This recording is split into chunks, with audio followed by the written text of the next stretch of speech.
Custer. General? Didn't recognize you without your horse. Sit down. Thank you, sir.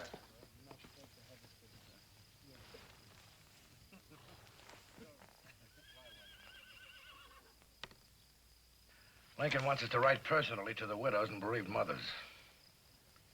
You knew Major Bridges, didn't you? I did. Dear Madam, as commanding general, I had the opportunity to know your late husband, Major Bridges, and I was present at his death. It may be of some comfort to you to know that he died like the coward he was, with his back to the enemy, climbing a fence to get away. What did you write? The usual, of course. He met his end unflinchingly despite the severity of his wounds and sacrificed his life so that others might live, etc., etc. Philip H. Sheridan, commanding general, Army of the Potomac. You're staying in the Army, aren't you, Custer? I like the life.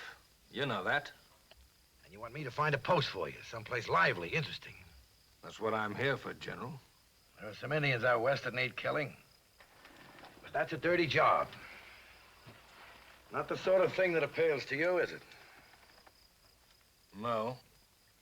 No, you prefer a holy war. Save the Union, on with Christian soldiers, free the slaves. Well, I suppose I can't blame you. No one's gonna pin a medal on you for killing Indians and stealing their land. What's the matter? I'm concerned about you, son.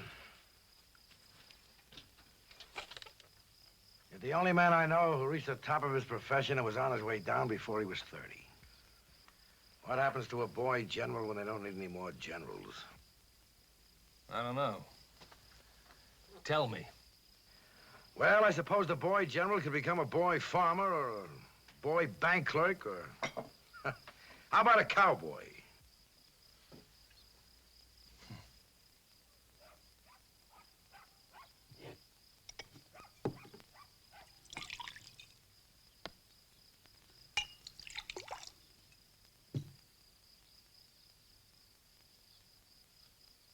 Oh, I forgot. You don't drink. You didn't forget. You didn't forget. You just keep trying. All right. I'll make a drunkard out of you yet. General, you must have something I'm right for. Well, I've got a few jobs here. You can have your pick. I guess you deserve it. Occupation, garrison in Atlanta. A soft life. Sort of like being a prison warden. No. Here's another one. There's an arsenal up in New York State, out of service. They won't be making any more guns. But it's government property, so it has to be protected. I guess somebody's got to make sure the kids up there don't throw rocks through the windows. No. All right. Here's a job as cavalry instructor at West Point. Teaching the youngsters how to get on and off a horse. No, General, no. Well, what do you want?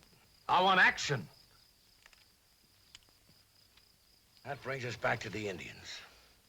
They're on the land and we want it. Plain robbery.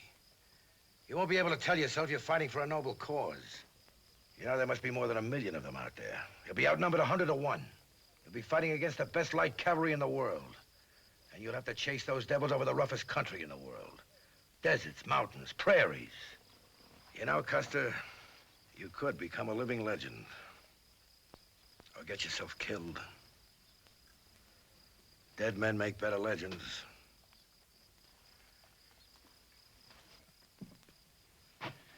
It's up to you. You want to go west?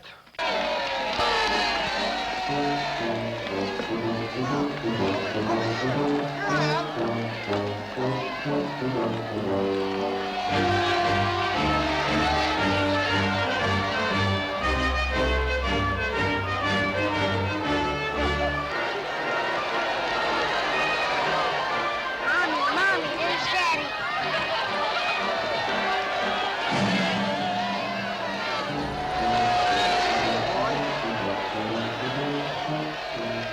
Look, there's Custer.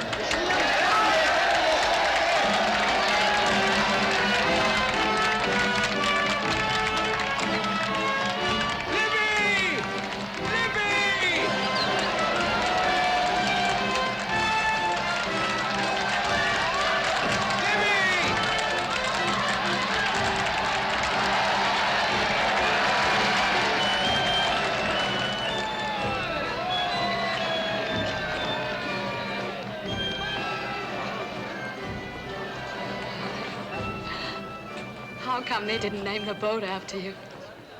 Take the flowers, Libby.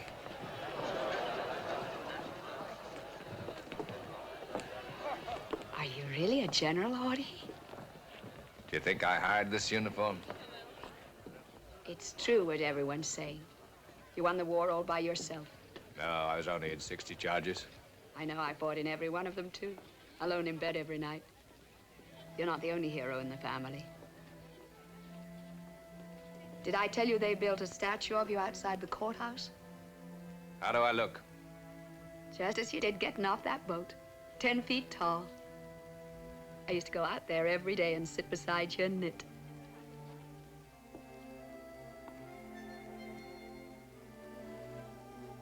Can I climb down now, then?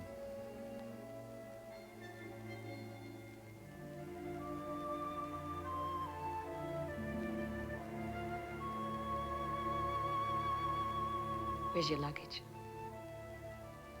On the boat. You're going somewhere? Dakota territory. This time you're going with me. Remember what the man said, for richer, for poorer, for better, for worse. My bags are there.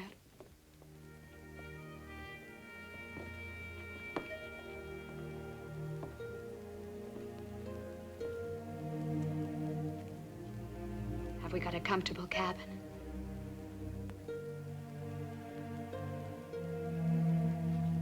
General Sheridan sent me a message. This time we're enlisting together, my friend.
Miners.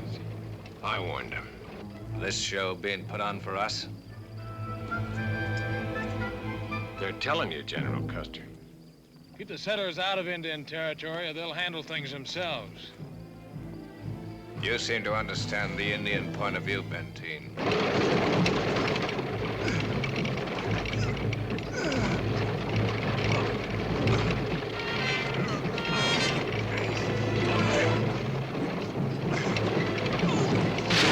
Watch your head! Grab the stick! Grab it, Charlie, and try to steer. Try to steer it. Ah, attaboy. We're coming to a left. Turn, push it to the left. Fire! All right, hold it steady now. Hold it. Hold it, we're coming to a right turn now. All right, push it over. Over to the right. Come on, to the right, that's it. Yeah. All right, you all right, Charlie? Watch it, watch it, watch it. All right. Push it over to the right. All right. Hurry up to the right. I'm ready. Hold it steady, Charlie. Come to the right.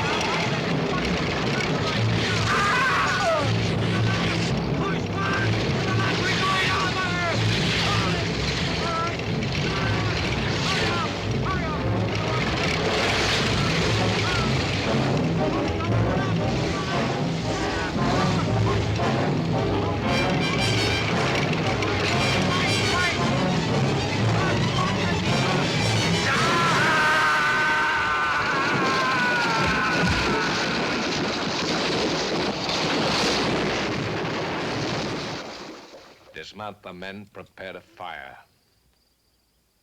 The Indians are well within their rights, sir.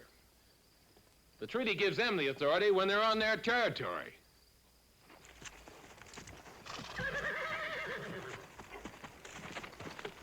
Dismount!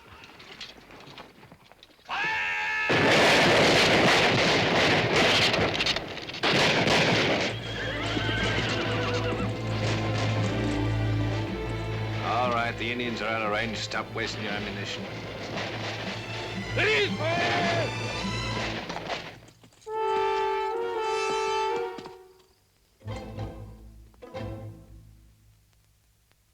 Attention! Present! Seven!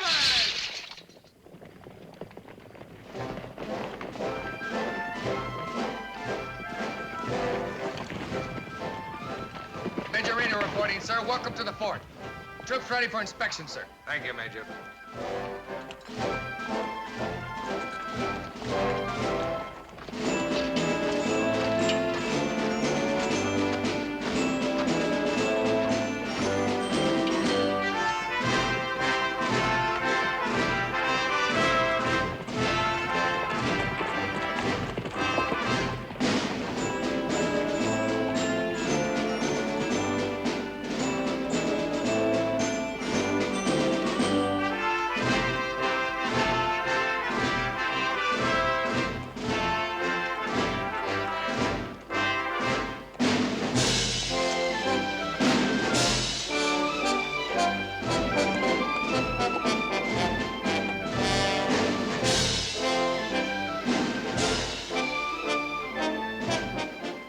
I hope the parade met with your approval, sir. Very good. One observation.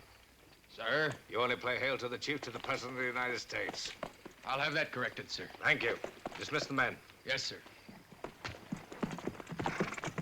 Order! Time! 13. Dismiss the troops, Sergeant. Troop! Dismissed!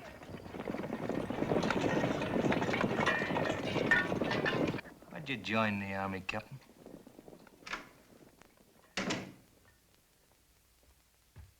Come in, Major Reno. Just asking the captain here why he joined the Army. Sit down.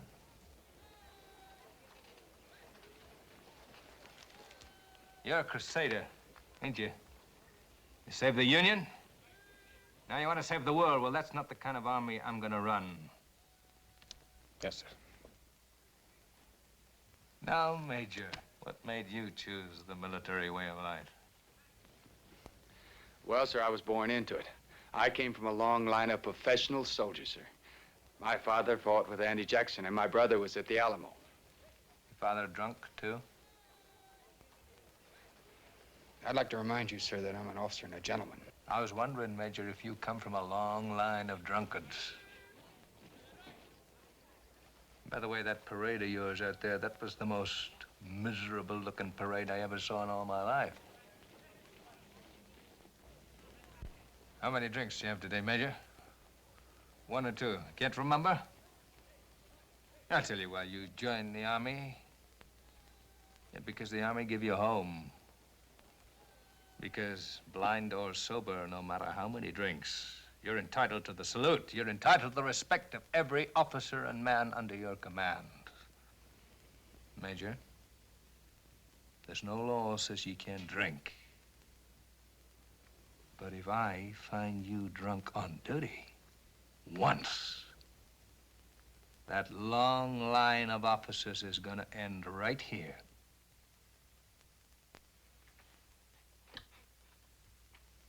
With you, Major.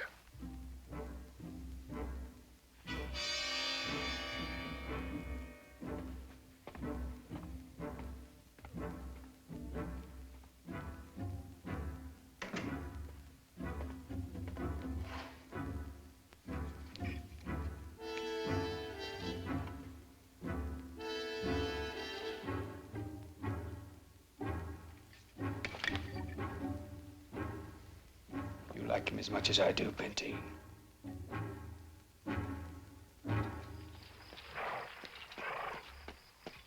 Troop ready, sir. morning, Major. Morning, sir. My orders were for full troop, were they not? Yes, sir. The rest of the men fell out for sick call, sir. Get down, will you, Major? Yes, sir.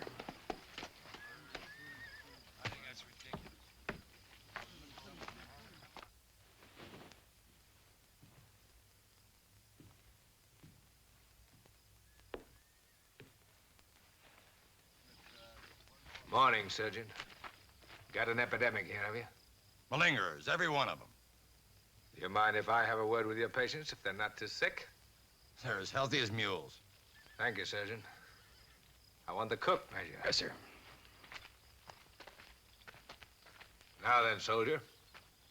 What's your ailment? Breathing, sir. Comes hard. My lungs, sir. You don't look too sick to me, Corporal. Appearances, sir. Inside 'em, rotting away. I see you've been in the Army a long time, Sergeant. Sergeant Buckley, 15 years, sir.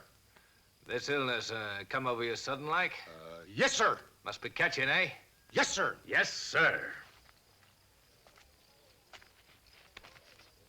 All right, cook. Many of the men skip breakfast? None, sir.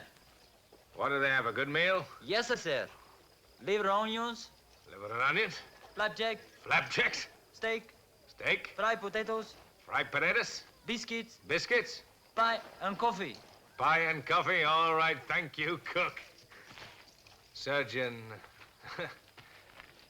this epidemic, do you think it's got something to do with my orders to move out against the Cheyenne? General, this epidemic is going to last just as long as your orders stand.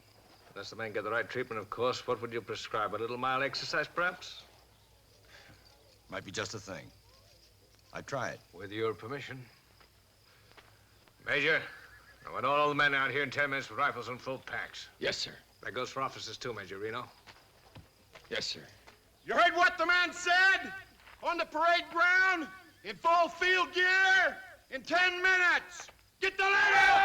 Get going! Double time! Double time! Hold!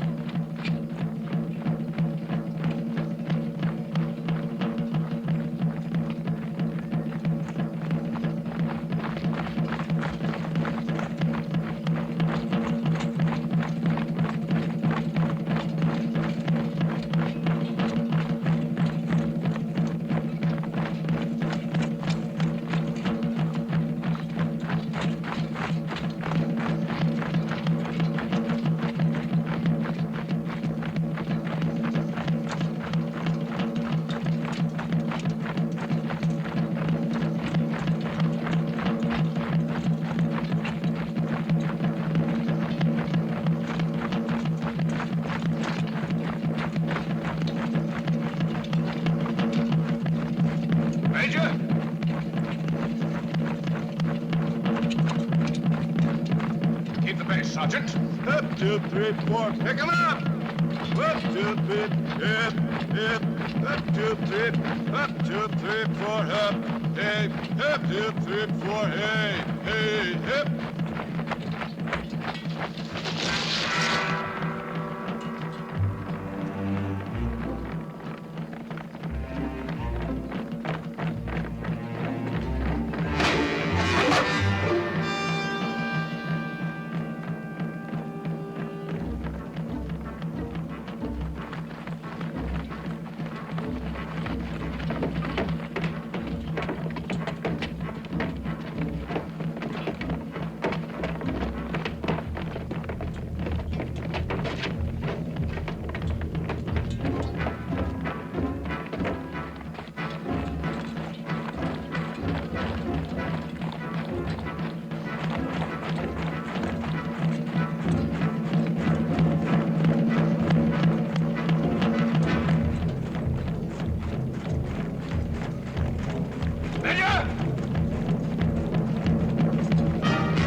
Shoulder.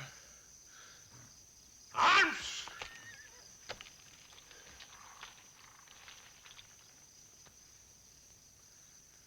Present arms!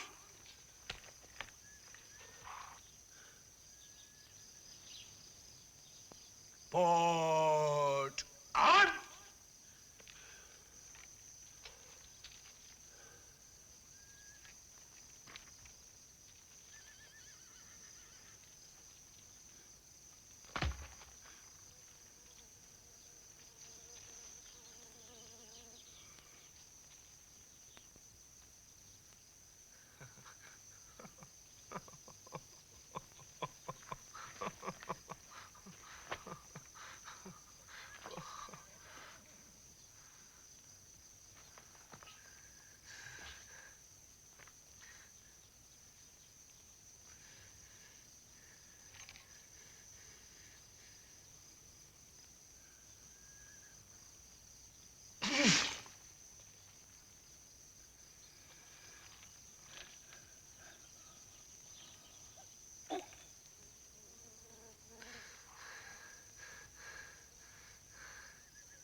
All right, soldier. Dismiss!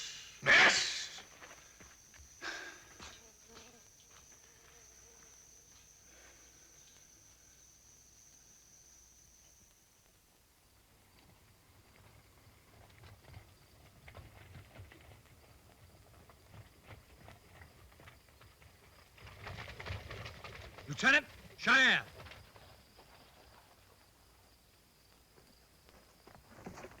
What the hell are they doing off the reservation, sir? I don't know, but we're gonna take them right back.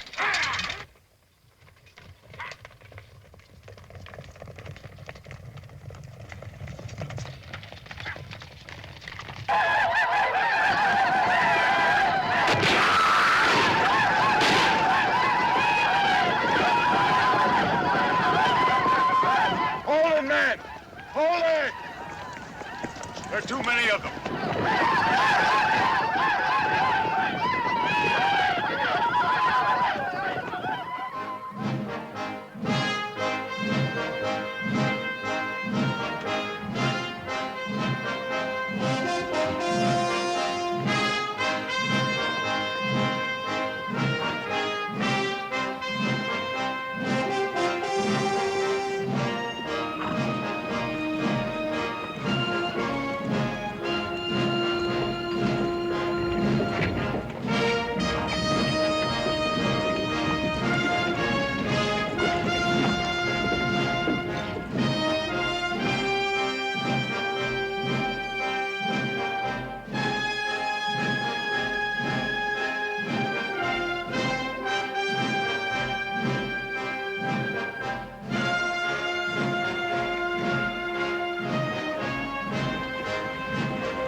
Sergeant Gaskins. Yes, sir.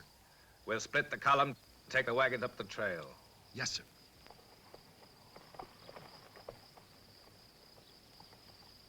Gentlemen, we'll go the hard way.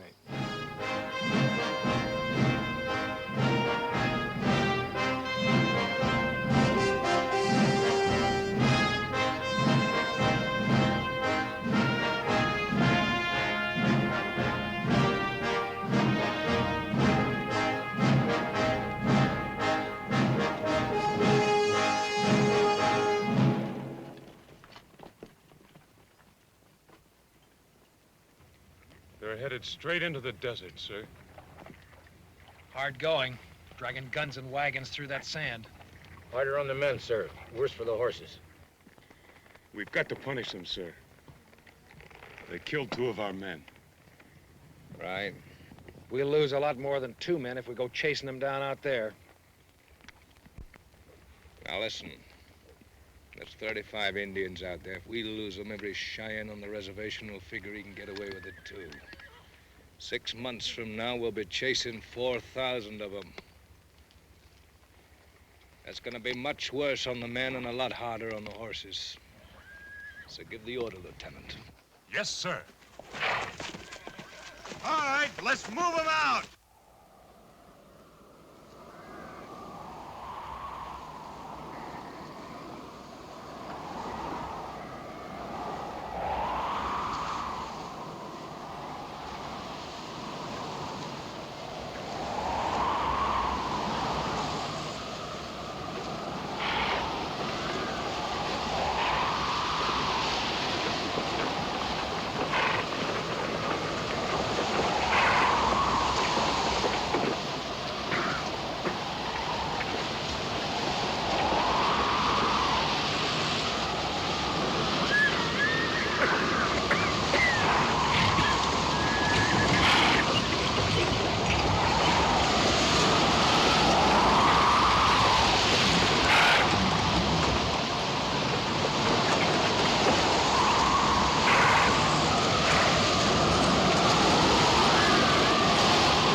Let's get going.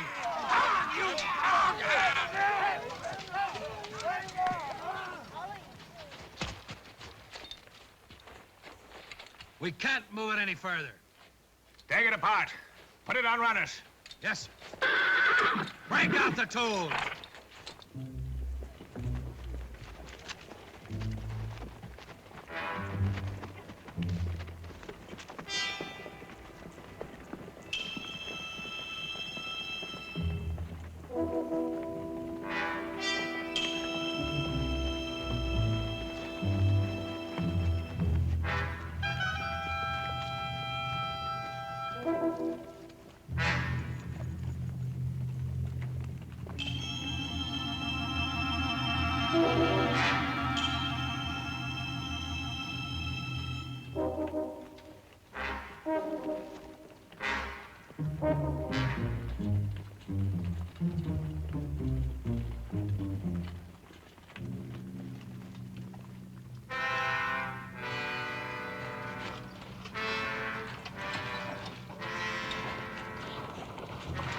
Give me some water. No.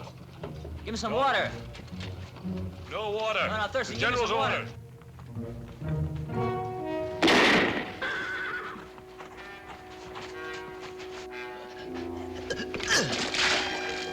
That's all.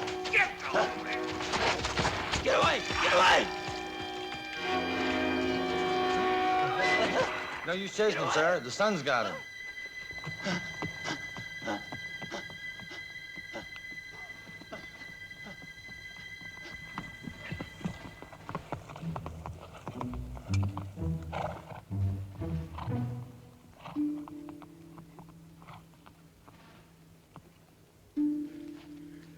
Get up, soldier.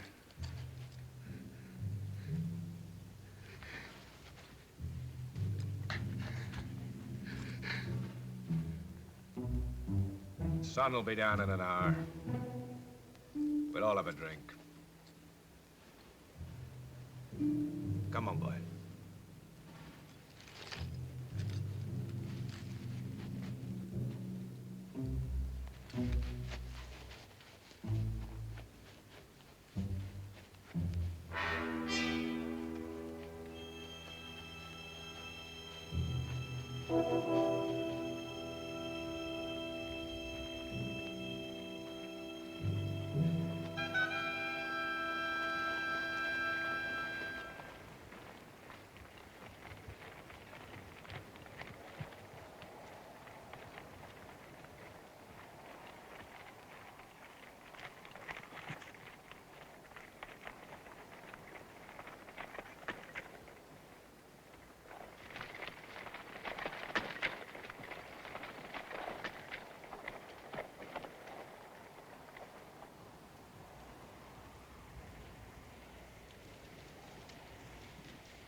Sergeant Gaskins? Sir. Well, now, all right. Bring up the cannon. Yes, sir.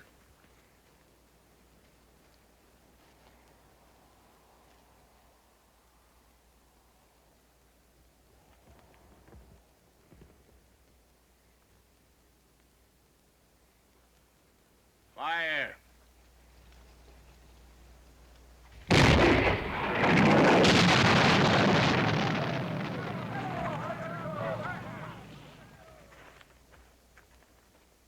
Fire.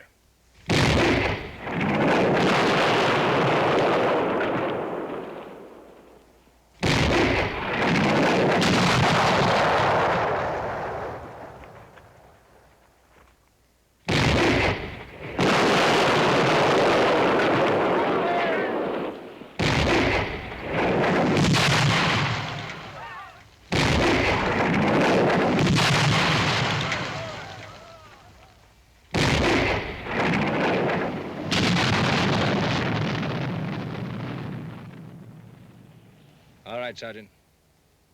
Move 'em out. Yes, sir. Move him out!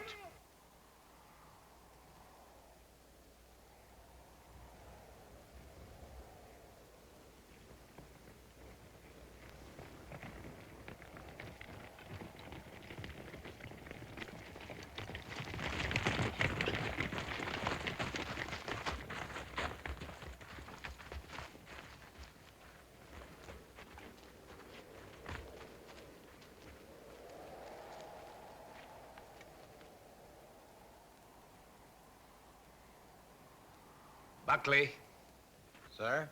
get a rifle.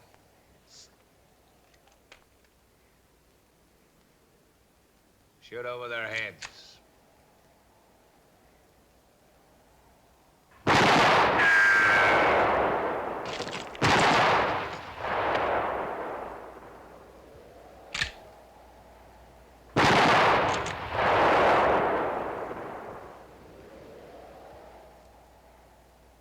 All right.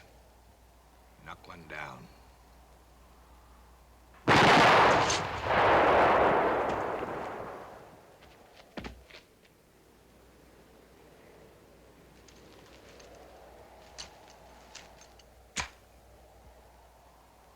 Give him another warning.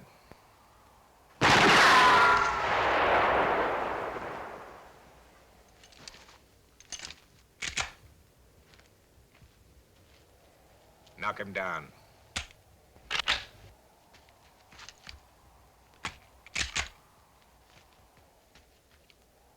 Let me get him, sir. All right, all right.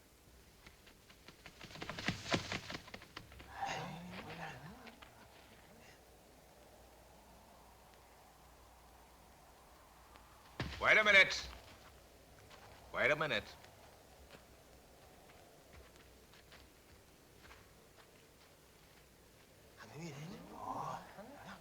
They think the chief turned into a bird.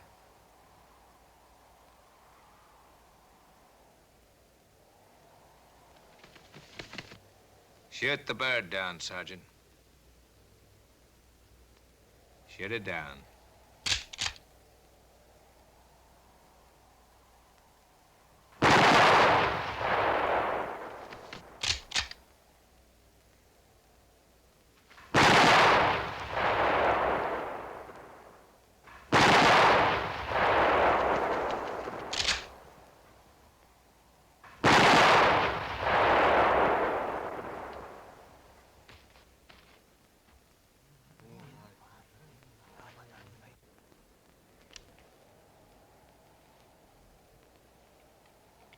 Take care of the prisoners. Yes, sir. Come on.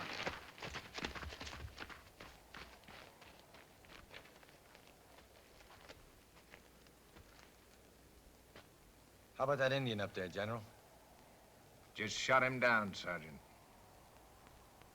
Don't you believe a man can turn into a bird?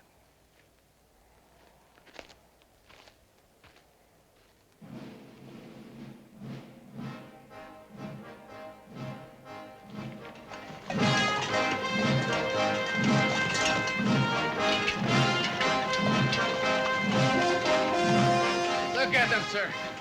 They've got no fight left in them. We took the whole Cheyenne Nation with 265 men. Pizarro conquered Peru with 167.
Come a long way to tell you men personally that I'm damn well fed up with these Cheyenne raids. The whole army's fed up. Washington's fed up. Murder, rape, scalping, burning, butchery. It's our job to put a stop to all that. And put a stop to it now. If there's any doubt about the policy of my command, I'll give it to you in one sentence. The only good Indian is a dead Indian. Clear enough! Very good, General. Very well put, sir.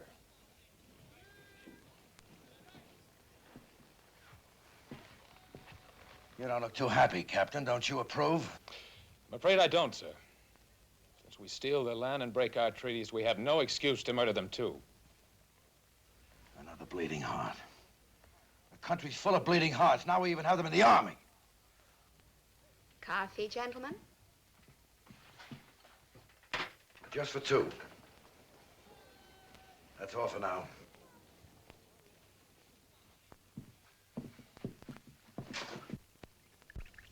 I don't suppose you have any whiskey. No, I'm afraid not. I know you don't drink.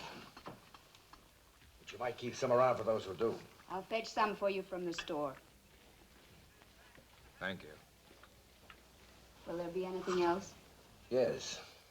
You might tell me that you're pleased to see me. After all, your husband's becoming a national hero, thanks to me. Auntie and I are grateful, General. You know that very well. Well, forget the whiskey. It's bad for the liver anyway. How's your liver, George? Fine, General. Stay healthy, George. Your country needs you. You're a lucky girl, Elizabeth. Yes, I know I am, General. Thank you. You two must have a lot to talk about. Excuse me. Now sit down and listen to me. There's an election coming up. The administration needs a victory. I promised them one. Wrong time of the year for a victory. Got to cross too many rivers, you know that. I just told you it's the right time, George. Election time. And it so happens the Cheyenne have broken the treaty. Left the reservation. Last month, we had orders to give the Cheyenne rifles so they could go hunting. Now you're telling me to kill them because they're gun hunting.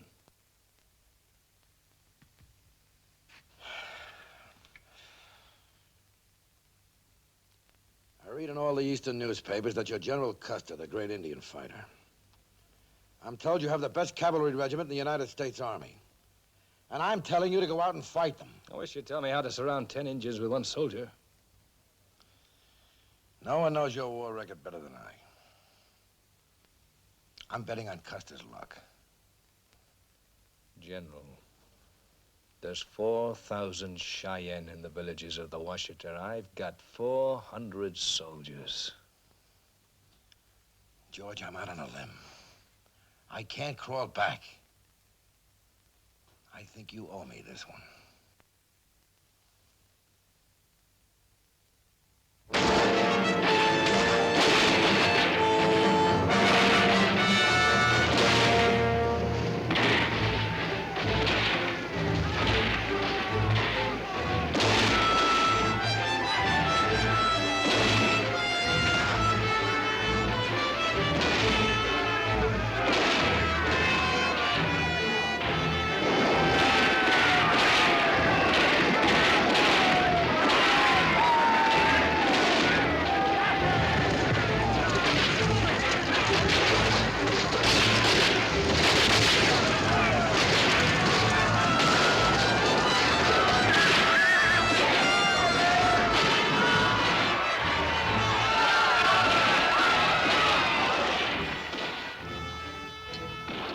Take a dispatch to General Sheridan.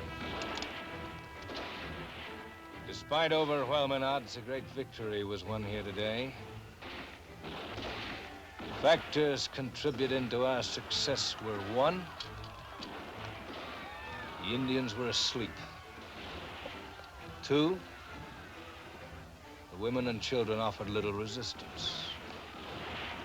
Three, the Indians are bewildered by our change of policy.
Should you require any further contributions towards your election campaign, be so good as to let me know.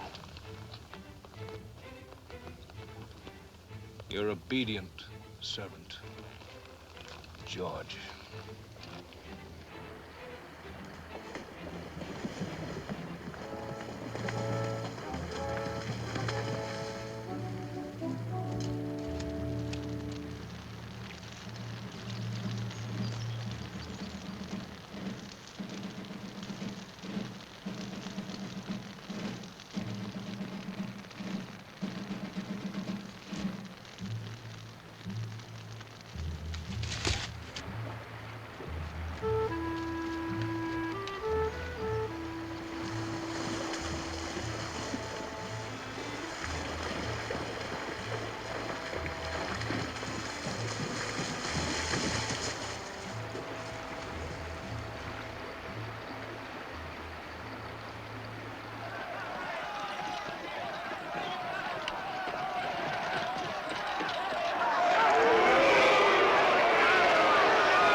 Riffraff and miners, sir. We caught them crossing into Cheyenne territory. There's been a gold strike on the reservation, sir. Scout. Come on.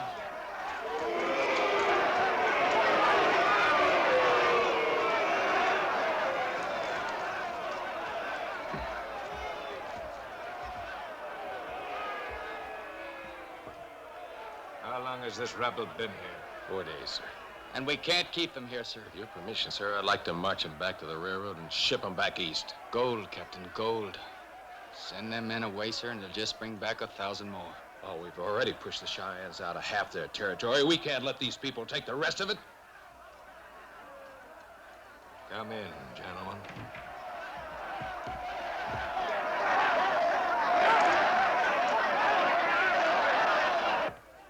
Odie, I forgot to give you this letter.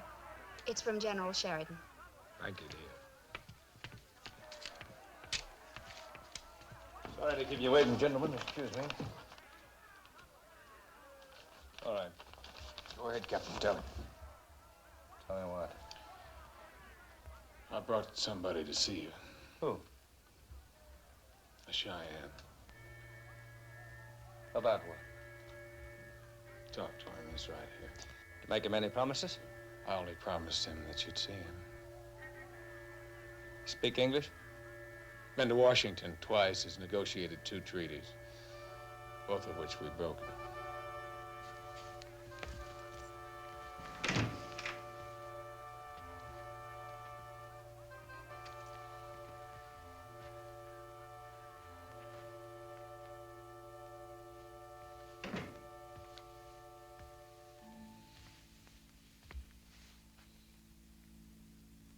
I am George Armstrong Custer, an officer in the United States Army.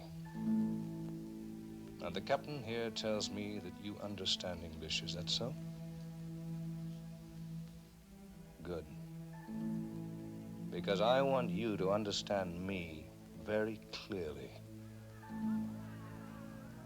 I know the only reason you've come here is to threaten me. If I don't promise to keep the miners out of Indian territory, you're going to start killing them. Isn't that true? Am I speaking too fast for you? I understand you.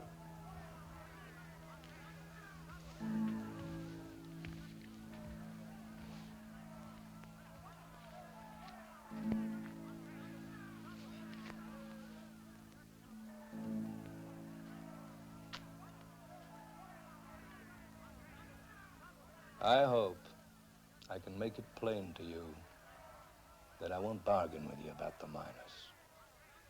I will not be blackmailed into making any promises. I am not in a position to make any promises. Whatever I decide to do, I'll do it because It is right according to my way. Right. I know you got human rights, treaty rights, moral rights.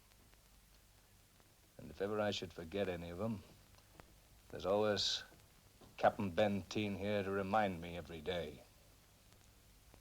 But I am not a politician, not a moralist, not a preacher. When I say moralist, I mean I'm not the best of all men. I'm a soldier. The only rights that concern me are the rights of my soldiers. The only duty that concerns me is the duty of my command. I'll make it very simple for you. The fact that we seem to be pushing you clear off the earth is not my responsibility. The problem is precisely the same as when you Cheyenne decided to take another tribe's hunting ground. You didn't ask them about their rights. You didn't care if they'd been there 1,000 years. You just had more men and more horses. You destroyed them in battle. You took what you wanted. And right or wrong, for better or worse, that is the way things seem to get done. That's history.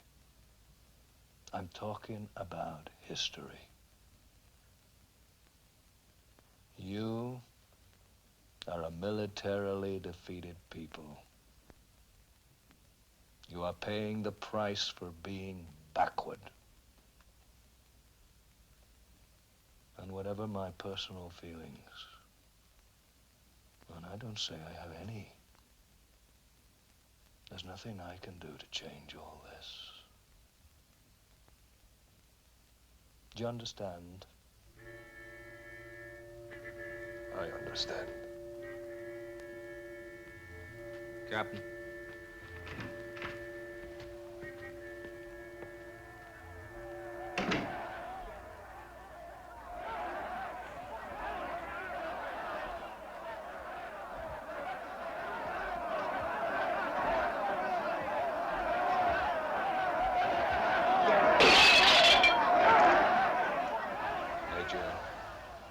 See what's going on out there. Try and shut them up. Yes, sir.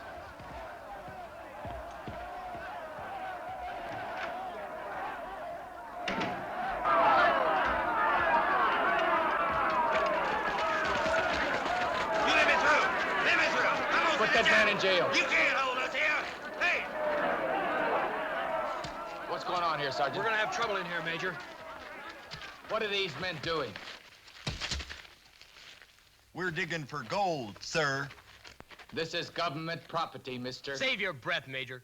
We ain't stopping you to let us out of here. This is a parade ground. Yeah, we're gonna keep digging till there's no fort left. Just one big hole. One big hole. Take that pick away from me. Put those picks down. Put them down.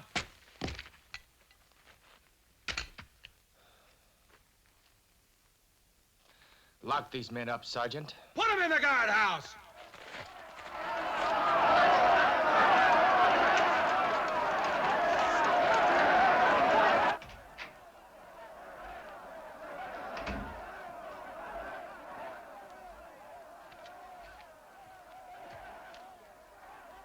Did he say anything to you? No, sir, not a word.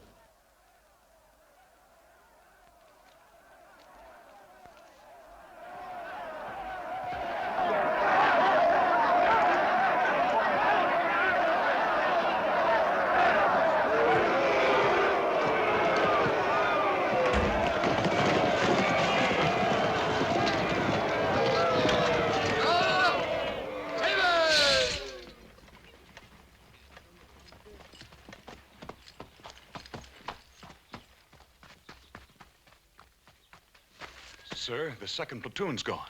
Deserted. Mulligan's platoon? They went after gold, sir. Mulligan started it.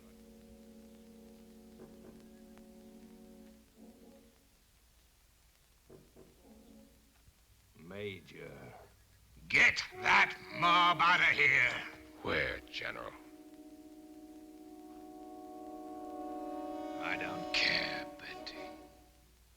Open the gates!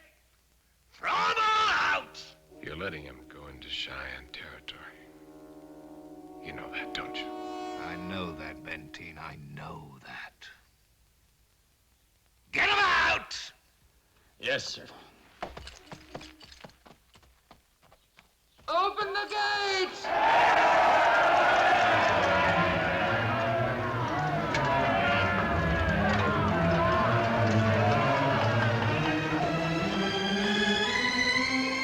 Benteen, bring Mulligan back here. Yes, sir.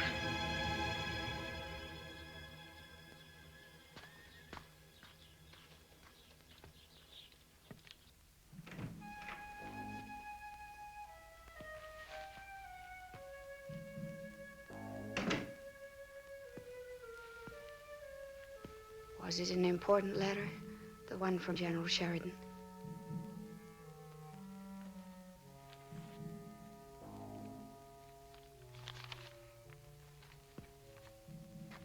Unofficially, the president thinks the discovery of gold in the Dakotas is wonderful news. Best interests of the country. They expect you to use your own judgment. You did what you had to. I use my best judgment.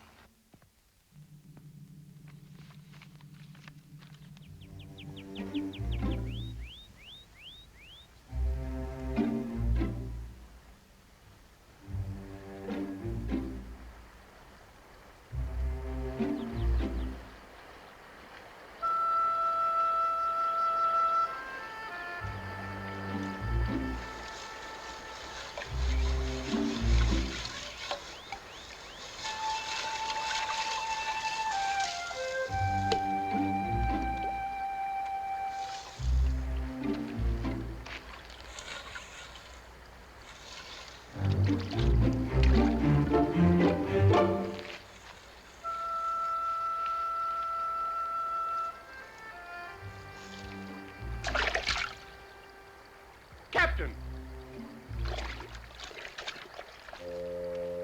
Yellow as butter. Did you ever see the light, Captain? You're under arrest, Mulligan. Mr. Mulligan's the name now, sir, and happy to see you this fine morning. Come off it, Patty. I'm taking you back for desertion. Desertion? If it's men you need, Captain, I'll buy you one in my place. 5. 50. I'll buy you a whole regiment. And every man in it'll be named Paddy Mulligan. Where are the others, Mulligan? The trouble started no sooner we were out the gate. Some wanted to go north, some wanted to go south. I should have known I couldn't get them to stick to hard work. For that matter, neither could I. I just wanted to take off my army boots and cool my feet in the clear waters of that stream. And that's how I found the gold. Lovely, isn't it?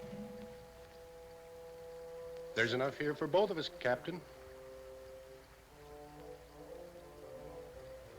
Think of all the good things a decent man like you could do with it.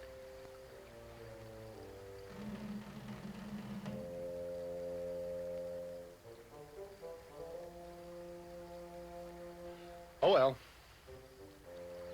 Back it goes. Sooner or later, some other lucky man will find it. Well, now I guess I better put on my boots, huh?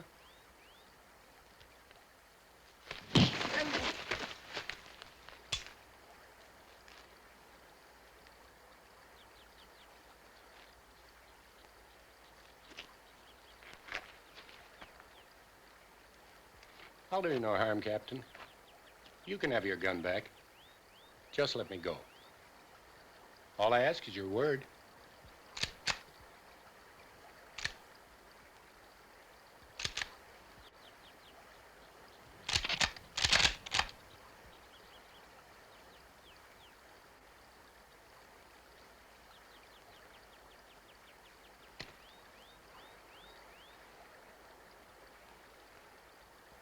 Desertion. I suppose that's serious business.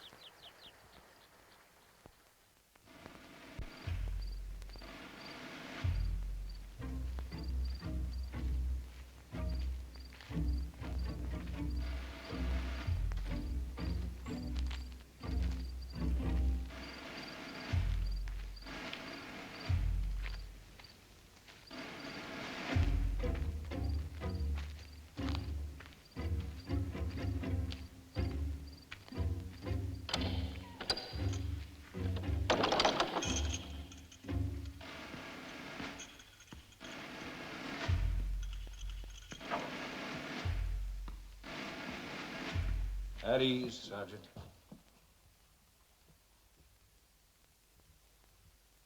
I was hoping you'd come to see me, General.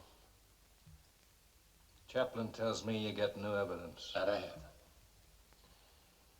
But of course, I don't know how to put it like a lawyer. Tell me in your own words, then. Well, it's so hard. I don't know where to begin. All right. Take your time. Sit down. Thank you, sir.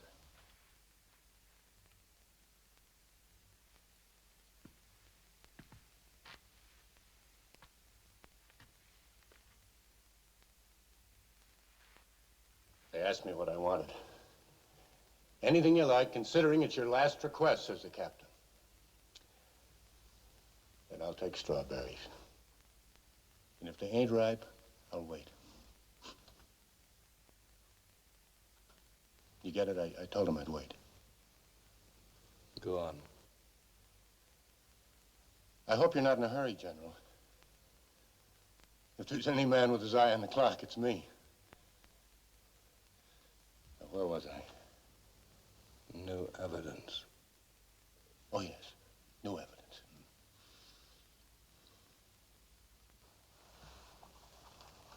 I'll give you a drink.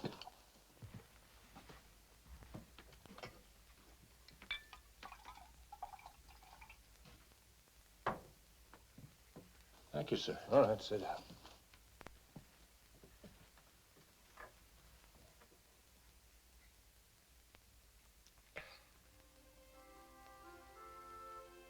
I was talking about strawberries. Do you like strawberries, General? I'm listening. Lovely fruit. Once when I was still a schoolboy, the teacher asked me to show her where the wild strawberries grew.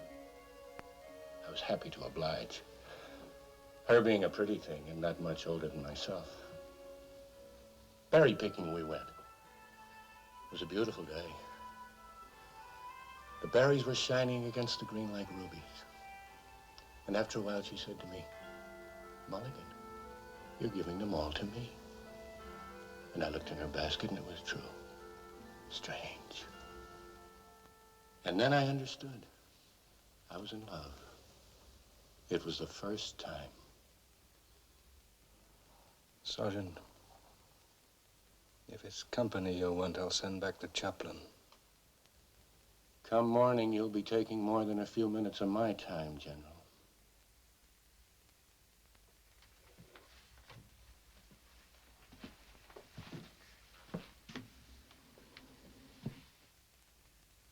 We gotta get to the point.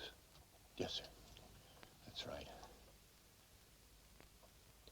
Sergeant, your appeal has been processed and denied. Now you have got to present me with new facts. Facts. That's right. Facts. That's what the men all admire about you, General. You always know all the facts. You're talking off the point. I'm talking for my life, General. You haven't said a single word I could give to a court in new evidence. You haven't said anything to make me think that you wouldn't desert all over again. Rules, regulations, court-martials. I'm talking about the juice in a man's veins. I'm talking about all the good times you never had. Off the point, you say. Well, drinking, girls, smoking cigars, chasing rainbows. That's the point. You've got no feelings, General. There's just an empty place inside. A hole stuffed with rubbish. The flag. the regiment. Duty. Listen to me, Mulligan. You didn't think twice about the soldiers you left behind to do your job. Or maybe they'd get killed doing it.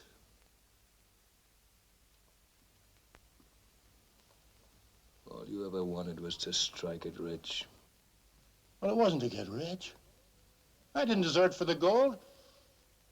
It was for all those other reasons. That's what I've been trying to tell you. Those are the facts.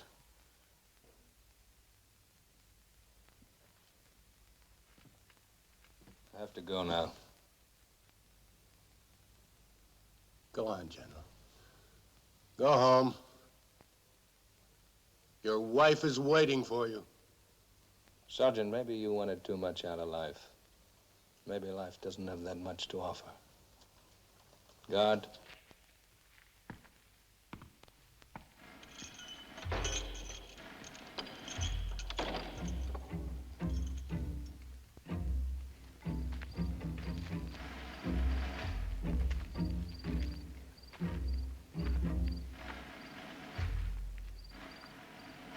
Tomorrow, sir.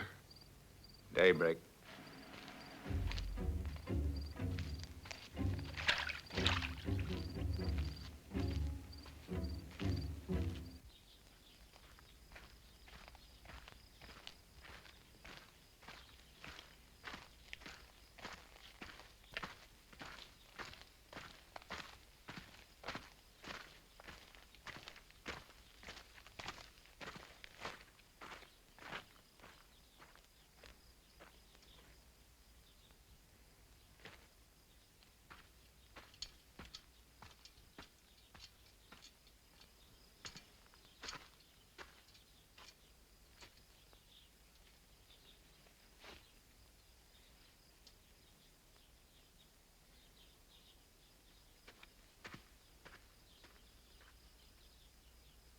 Order! Arms! Ready!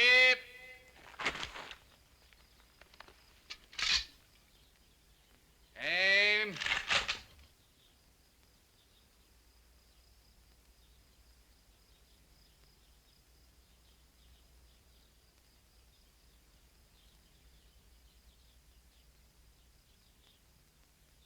Fire!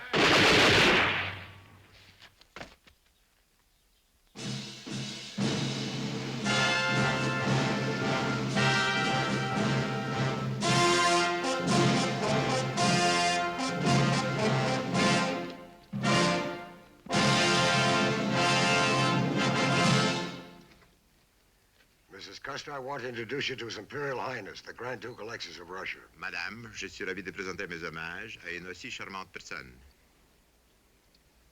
Votre Altesse impériale nous fait un grand honneur. S'il vous plaît.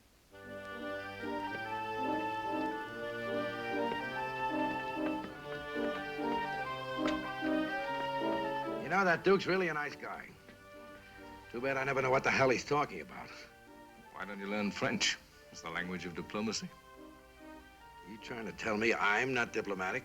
What's he doing here? Well, you know we bought Alaska from the Russians. So we're gonna fight the Eskimos? Now, George, that's not fair.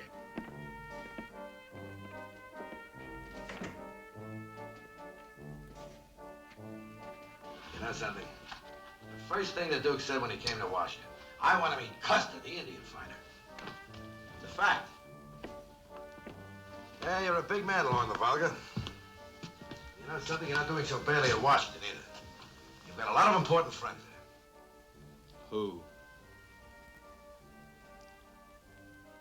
All right, me. What is the Duke doing here? Well, the Duke and a lot of important foreigners are thinking of investing in America's future. Like what? Factories, gold mines, shipping. Railroads? It's a big country. You can't cross from one side to the other without going through the middle. Yeah, and the middle's Indian territory. They've already had to put up with miners, trappers, soldiers. Railroad comes through, they're going to put up with farmers. Maybe a big territory is not big enough for everybody.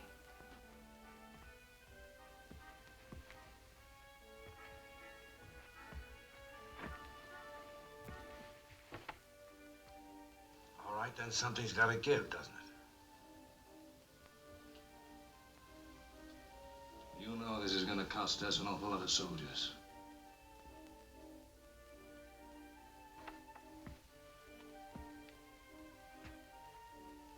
I'm just a messenger boy.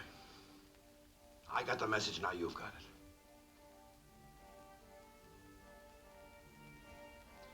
Well, they tell me you're not supposed to keep royalty waiting. Sit down, General.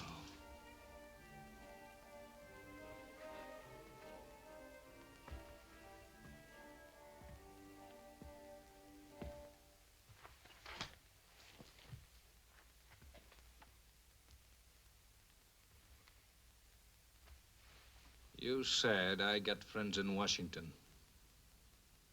I got friends in New York, Boston, and Philadelphia because anything I write, the newspapers will print. You're gonna write about the Indian problem. They don't care. You're gonna tell them you don't have enough army. They don't care. Is there anything you care about, Phil?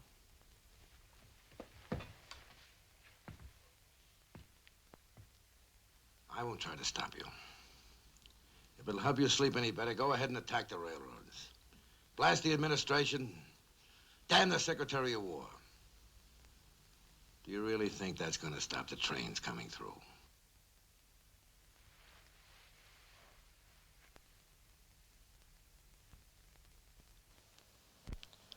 Seems like every time we get together, we get into a fight, George. Phil, how soon does the railroad come through? It's here now. They're laying track along the Bozeman Trail.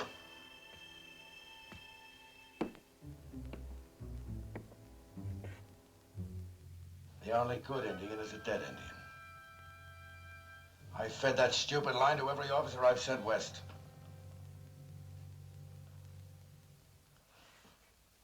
And you know something? The Indian's doing the same thing I'd do if I were in his place. Fight to the bitter end.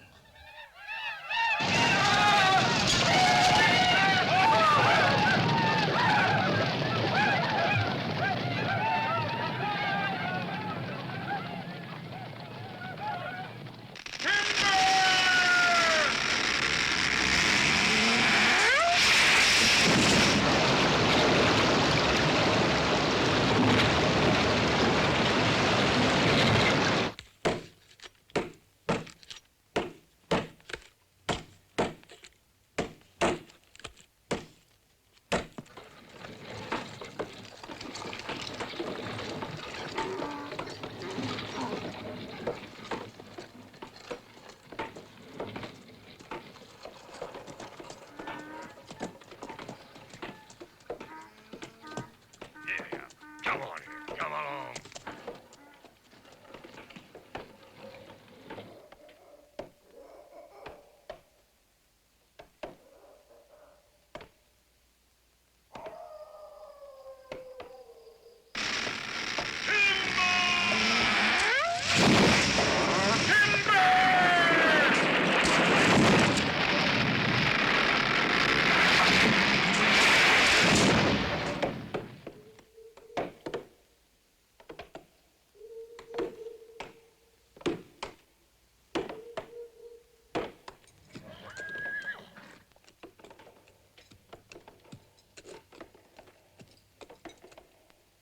You see any hostiles? Nope. They're here, all right. I can feel it.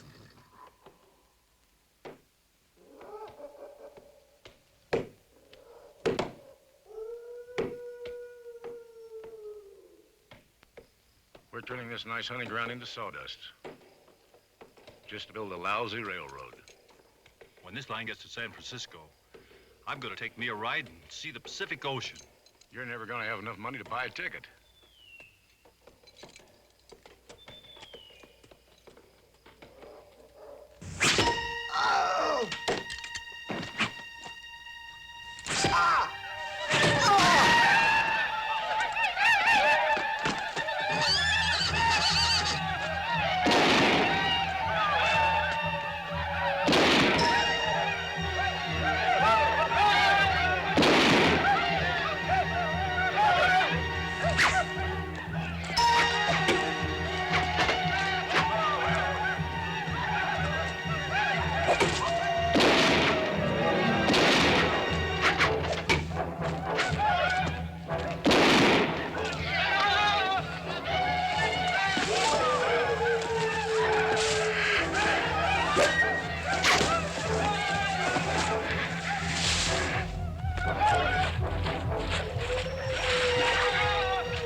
Says here they're talking about appointing General Custer as governor of the Dakota Territory. Can't read.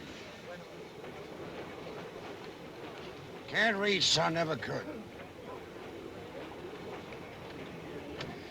My kind of business, a man don't need to read.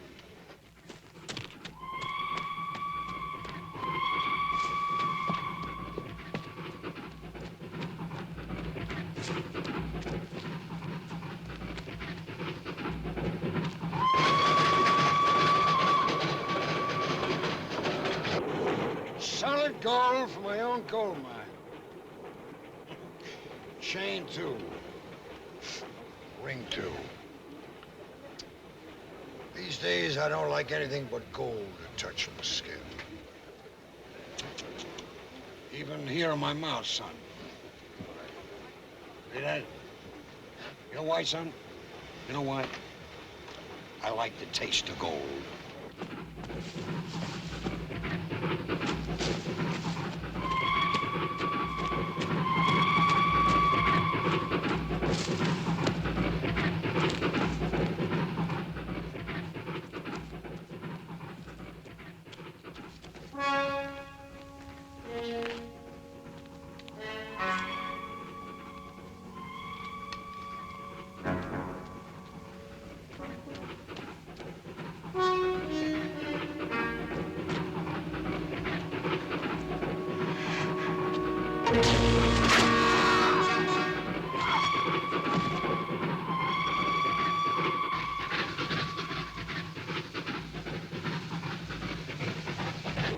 You say there's an article in there about General Custer becoming governor, he gets my votes.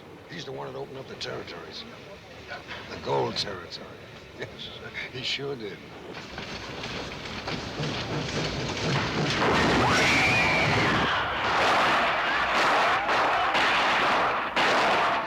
Where the hell is he?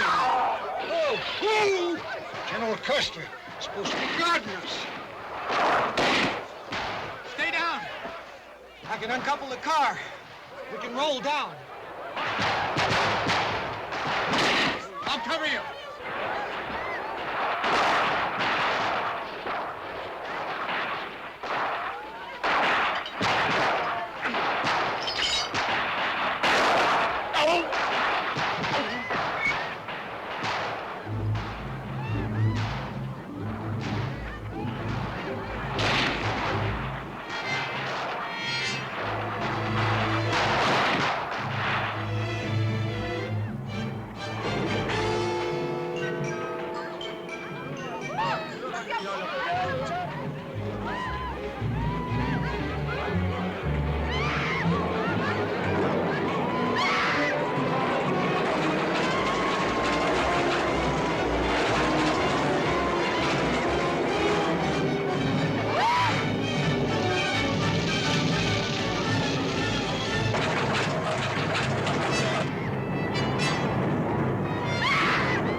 News of the massacres all over the eastern papers, General.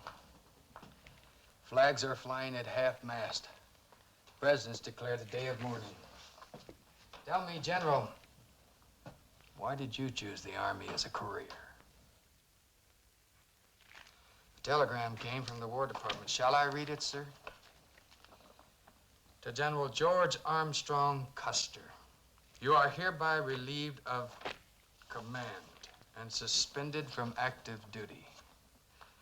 You are ordered to report to Washington, D.C. within 30 days from the receipt of this telegram to appear before a U.S. Congressional Committee investigating conditions in the Indian Territories. Looks like Washington is looking for somebody to blame for the massacre, General. Go on, Major. Major Marcus Reno will assume command of this regiment immediately. Signed, Philip M. Sheridan, Commander. Stand up, Major.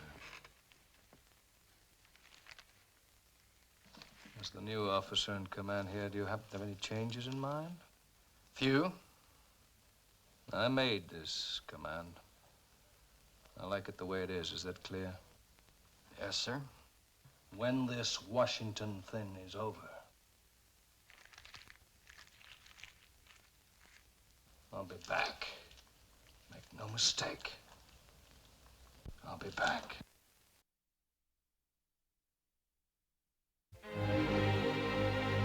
Honored members of the Senate and the House of Representatives,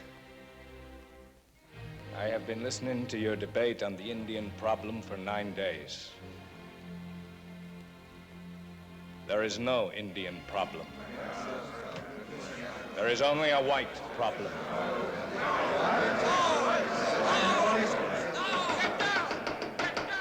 You asked why we nurse hostile tribes one day and kill them the next. Why we sign treaties with one hand and shoot them down with the other. The answer in a single word is corruption.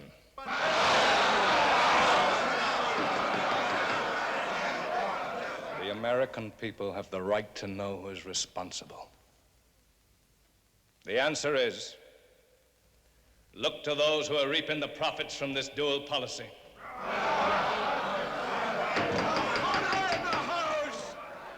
There is no point in investigating the military. I defy you to find a single rich officer in the entire United States Army. There's no soldier with his safe stuffed with gold bonds and railroad shares. The guilty parties. You are gonna have to look right here in Washington. And you are gonna have to look in high places. I know the men who are responsible. And I'm gonna give you their names.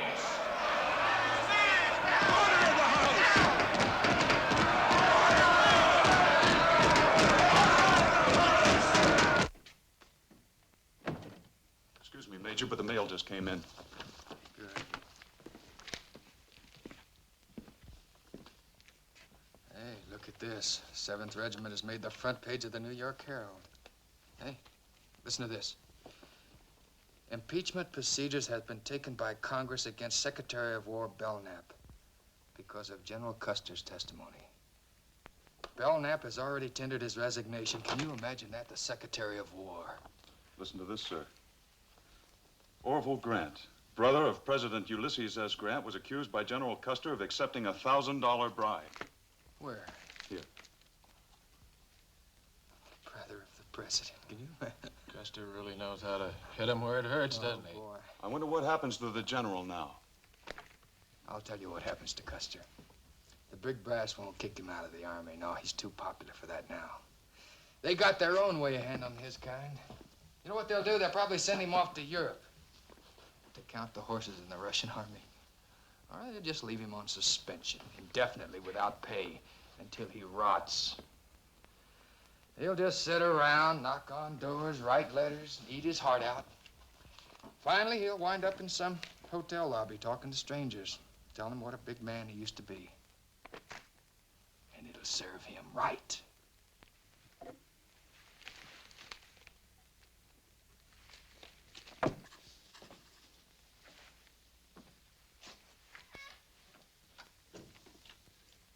Cold enough? Did you go for a walk? No, I only got as far as the lobby. Fellow there, he started explaining to me about the Battle of Gettysburg, so I explained to him about the Battle of Gettysburg. Anything happened? Any mail? Yes, there was a letter. War Department? No, for me. From Father. Uh-huh.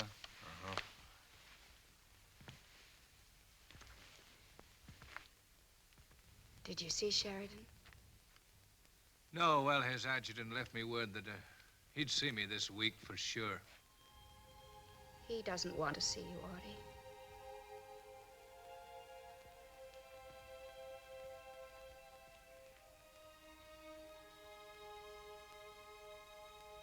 What'd your father write? He wants to have a big family Christmas. Why don't you go home for Christmas? Do you good to get out of Washington for a bit. Not without you. Things are liable to happen here. I gotta be on tap.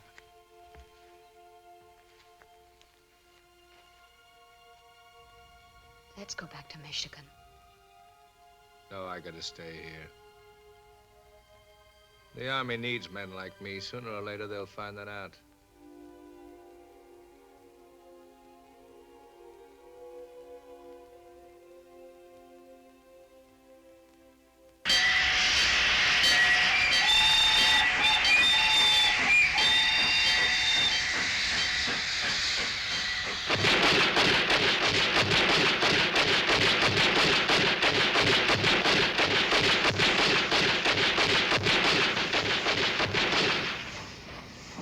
well, General. You've seen our firepower. Now, just take a look at the armor plate. It's 2 inches thick. It'll stop anything.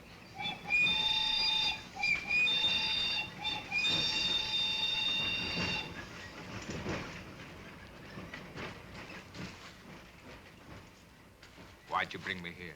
You want your command back, don't you? What's this got to do with it? Everything. Just tell the gentleman you'll sponsor it to the War Department. Why'd he come to you? Why didn't he come directly to me? Any questions, General? Any suggestions?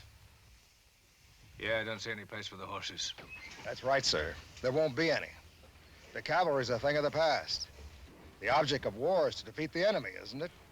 And it doesn't matter how? No, sir. It doesn't matter how. All right, sir. Thank you for the demonstration.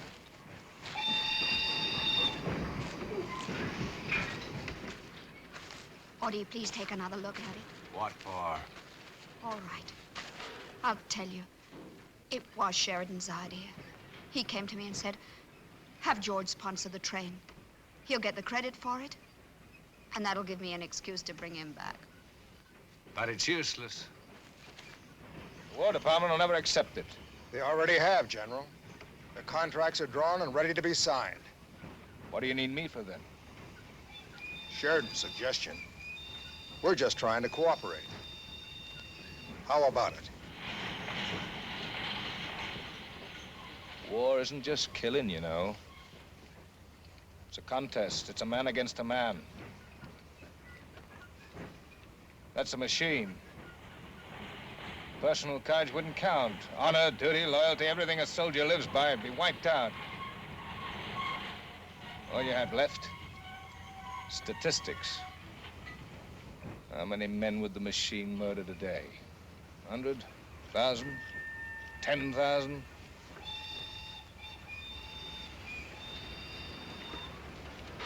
This is the future. I don't want any part of it. Where does that leave you?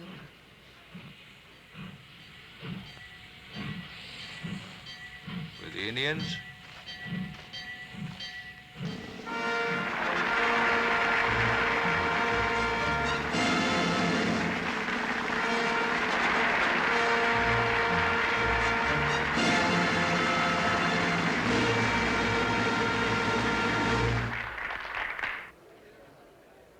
What's next on the program? It's not a program. It's an invitation from Sheridan as the officers' annual reunion party. When? Tonight? That would be a good chance to talk to him. Yeah.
If you want to be a soldier, join the 7th Cavalry. Learn to fight with General Custer. Learn to fight for Kentucky. You must fight for open Oklahoma, Kansas, Maine, and Tennessee. You must fight for Pennsylvania. You must fight for Missouri. If you want to be a soldier, you must fight for glory, oh. You must fight with General Custer. You must fight for Idaho. You must fight for Massachusetts, Michigan, and Delaware. You must fight for Indiana. You must fight for Ohio.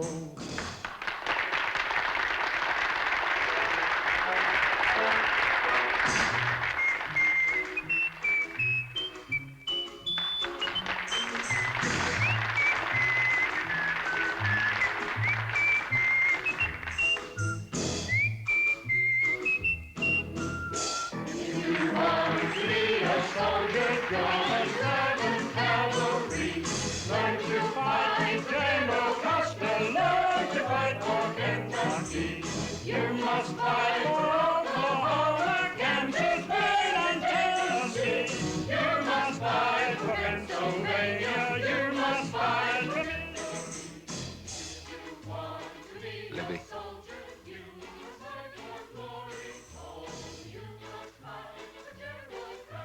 Listen, I'm gonna put you in a cab. You're going back to the hotel. You're not coming back with me? No, I'll go to Sheridan's party. Have a whiskey. Be one of the boys.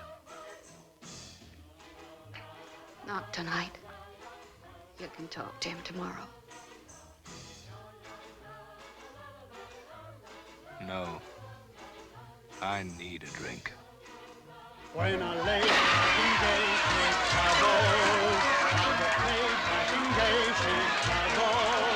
If I stay back in gay Chicago, I would never come around here.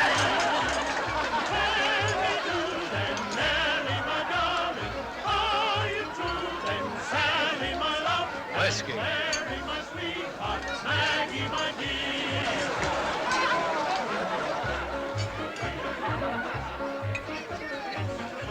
The winds keep blowing.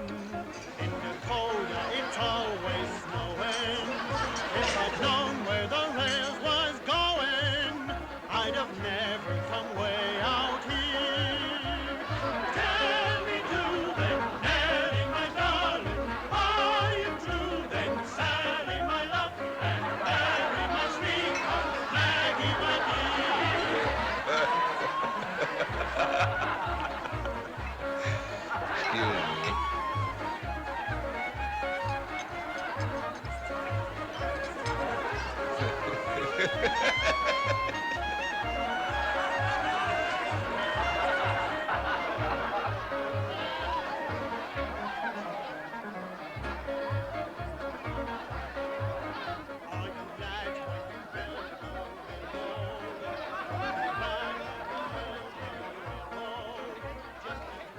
This the best herb you got? I'm afraid so, sir. Everything else is taken. All right, bring us a bottle of champagne. Certainly, sir.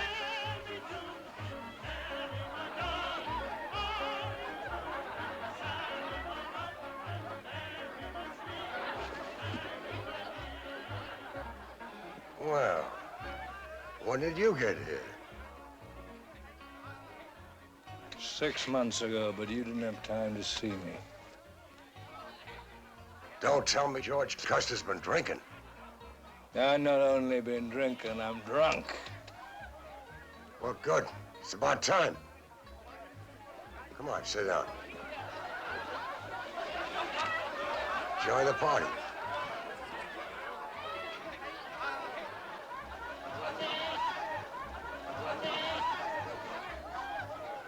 Take it easy, that's not sarsaparilla.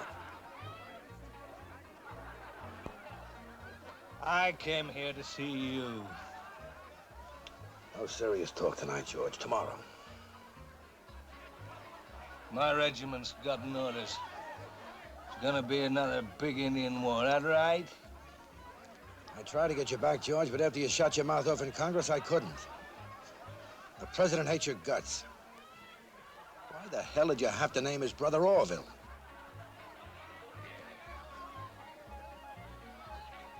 Who's gonna command my regiment? I don't know. What do you mean you don't know? You're the one who decides. George, for 9 days I sat in that congressional hearing room waiting for you to name me. You didn't. Okay, I appreciate that. I haven't forgotten. But I can't budge the president.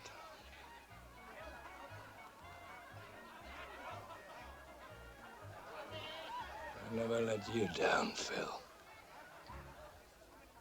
60 charges I led for you in the Civil War. 60. Remember every one of them. All you ever said to me was, go get 'em. I went and got 'em. I never said I can't budge 'em. Things have changed, George. You mean you've changed? How long's it been since you got on a horse, had somebody take a shot at you? All you do is run errands for railroads and politicians. You used to be a soldier. I wonder how your scalp would look on my wall. You listen to me, General. When the war ended, you came to me for a job, and I offered you your pick, remember? But you turned down everything. You wanted action. Those were your words. I want action. And you got it.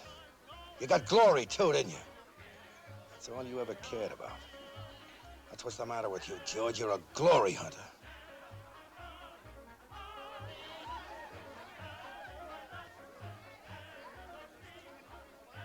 Now, George, this is a party and we're all a little bit drunk.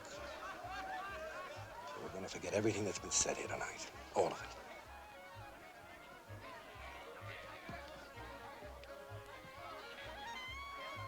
Maybe you're right, Phil.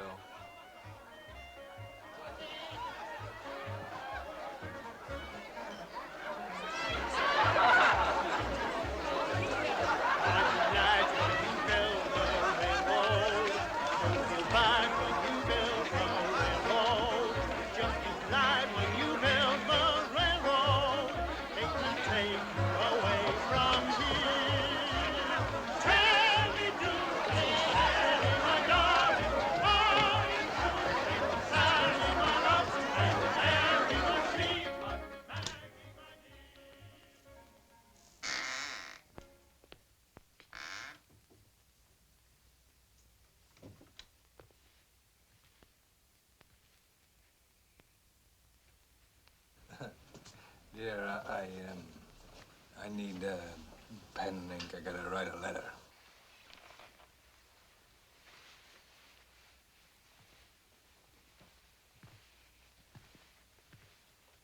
Another to the president. Any objections? Would you like to dictate it? Yeah, I'll dictate it. Whenever you're ready, Odie. To His Excellency, the President of the United States, etc. Dear sir, I have written to you during the past months 3 times without the courtesy of an answer. You have refused me the interview which simple justice demands. Because of your intervention, I stand a man condemned, a man without trial. You get all that? You read it to me?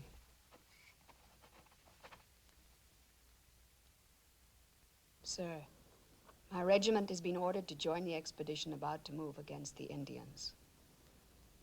I appeal to you, not as the President of the United States, but as one soldier to another, to spare me the humiliation of seeing my regiment march to meet the enemy and I not to share its dangers. One soldier to another. Libby, I think you might have done it.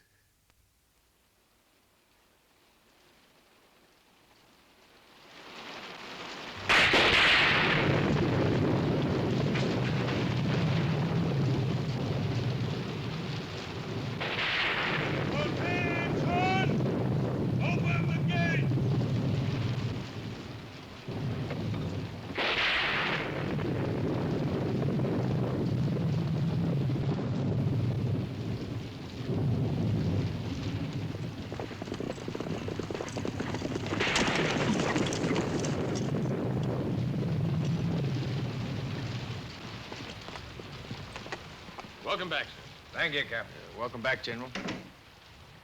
Thank you. Well, let's get right to it, shall we?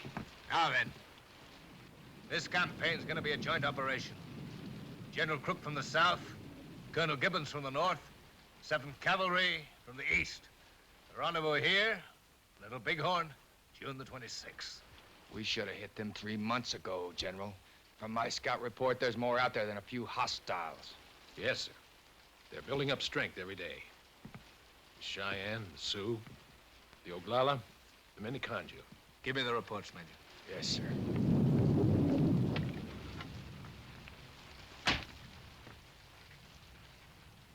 General, this could be their big move to push us clean across the Mississippi.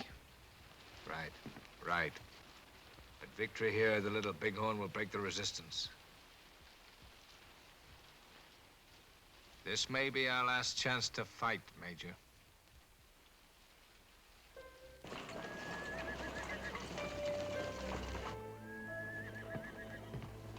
You've lost a button. This one matches. I'll sew it on. It won't take a minute. Where's my needle? I had it a second ago. Where is it? I just had it here. Doesn't matter. But it was just here. Dear, don't bother about it. But it would be so simple to sew on if I had it.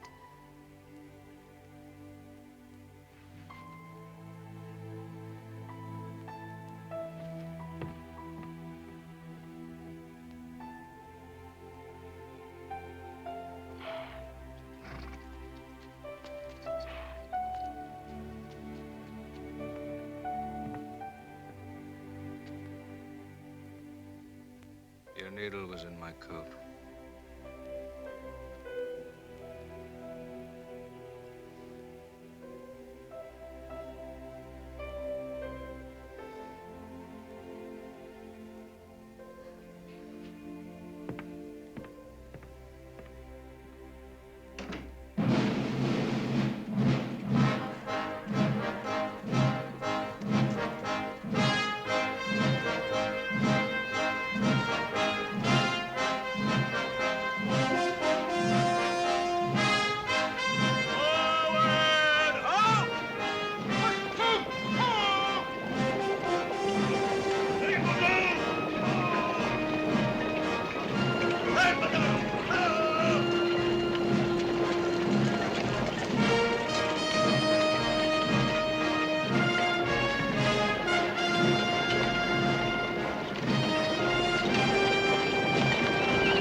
Covered a lot of ground, sir. When do we make camp? We don't, Lieutenant. General's orders. Keep the troops moving. Yes, sir. We keep pushing at this rate, we're gonna reach the Little Bighorn a day before those other 2 columns. He wants to win the war single-handed, Benteen. I don't think he cares whether he wins or not, as long as he's up there leading that charge.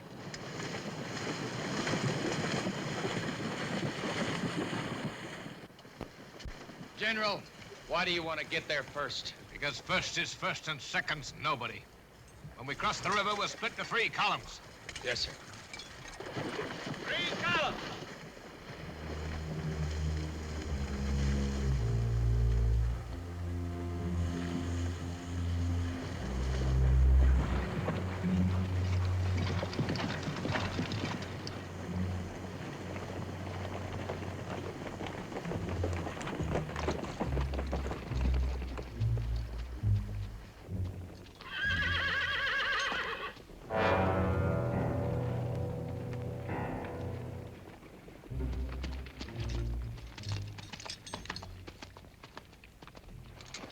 Sioux, war party. Maybe 300 or 400. Which way are they heading? They're just waiting. Sergeant? Yes, sir. Have the men take cover in those trees and set up a perimeter defense. Yes, sir. Take cover!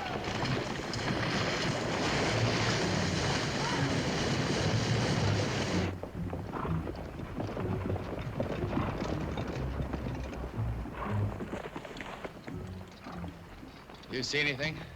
No, nothing. There's about 500 Sioux behind that ridge, waiting. Where's Custer?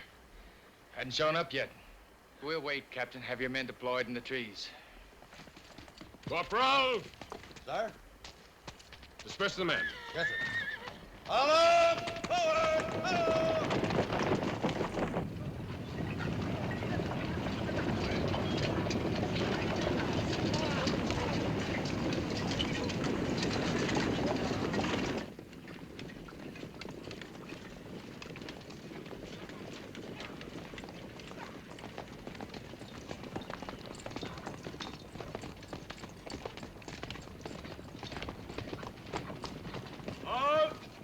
Howells, Yes, sir. you wait here, I go ahead.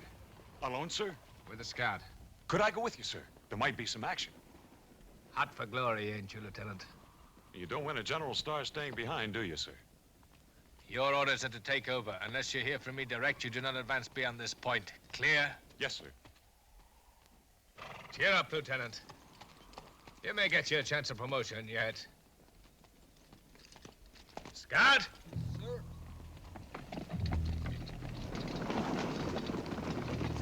Halt!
You must lead your peoples back to the reservations. You must go back. I have been waiting for you, Yellow Hair. There are 3 armies on the way. They'll wipe you out. They'll be here tomorrow.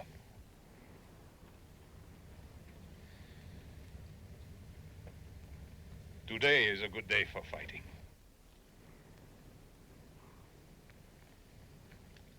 Our fighting. It's over.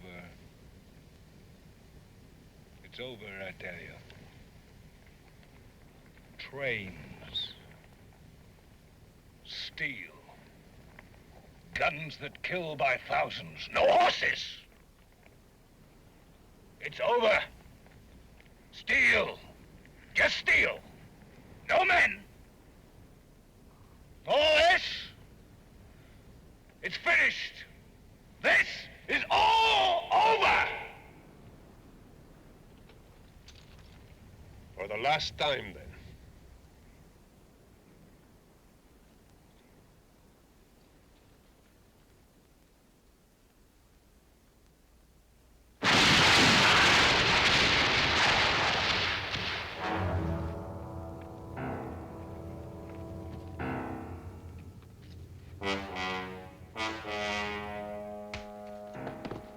Sound the charge, Sergeant.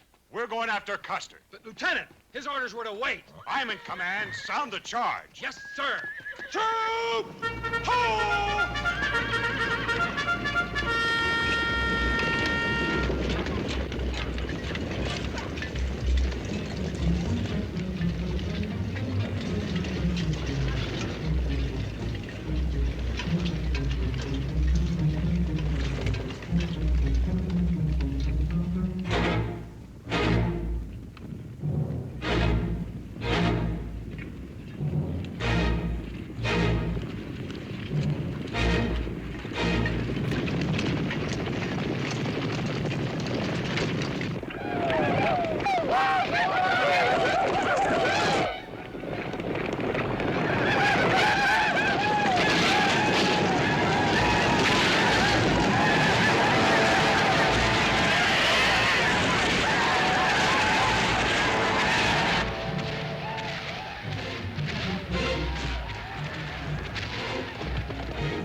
Sounded like you were being attacked. Shape up your column, get the wounded in the middle. Your orders were...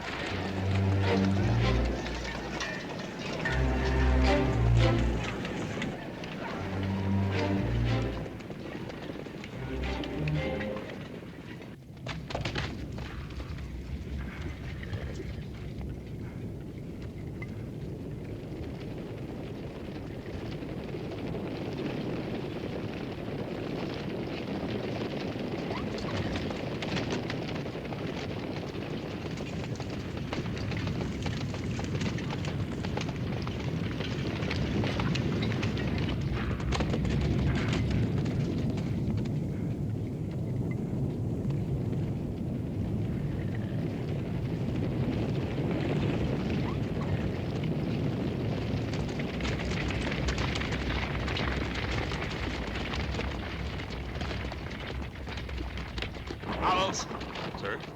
Take a message to Reno and Benteen. I want them men up here quick. Yes, sir. You four at the end of the column, follow me.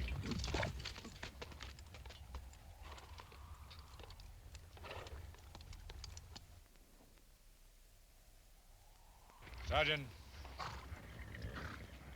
we're gonna have to stand here. Form a perimeter. All right, give the order. Dismount. Dismount!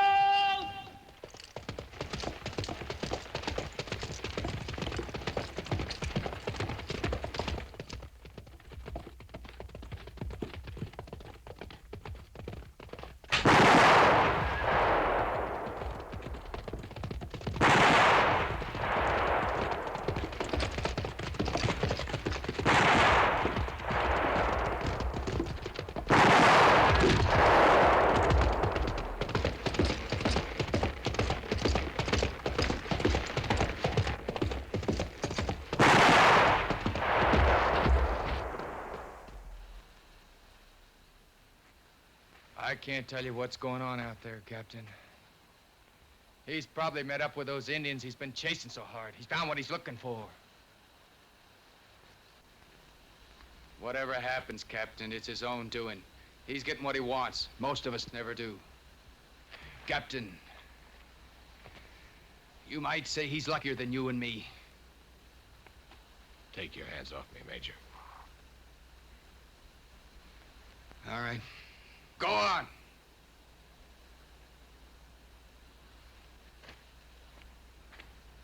But don't you forget, Captain, for the record, I'm cold stone sober.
right, soldiers.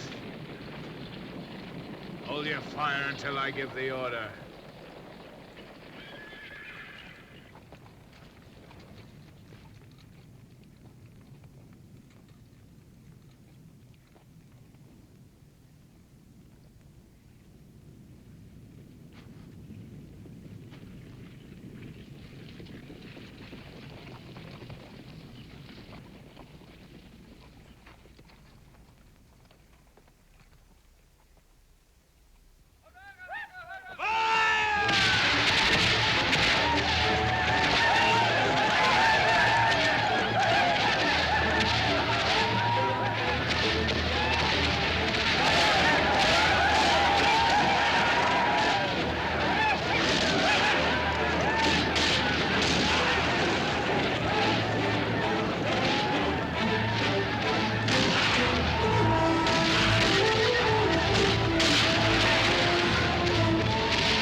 He's saving you for the last. I know. Don't let him take you, General.